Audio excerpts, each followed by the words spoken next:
Дитриград. Дитриград вляво са Черен път. Там също организираме Дитриград. По билото на последните планини на юг от нас минава границата ни с Гърция. Вече зад тези планини се намират гръцките Родопи, които не са толкова високи и красиви, колкото са нашите, нали, защото са си наши. Изминали най-дългото в България 7 място между две скали от изхода на Ягодинска пещера до Вец Спешъл, където почва еднолетно. Дължината на Дитриградско. А входа на Ягодинска пещера е къщичното долу гората, което се вижда, да, тръгнахме.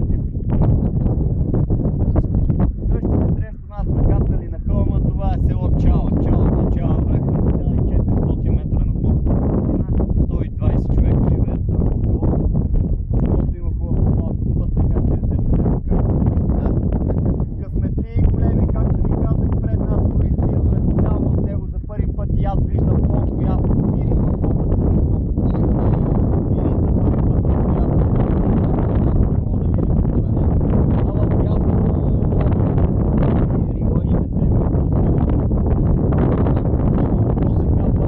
Потрена преди 4 години от туристическото дружество, което урбанисва Ягодинска пещера, наречено Локо, заради тези полети, които излизат тук от скалите и самата панорамна гледка.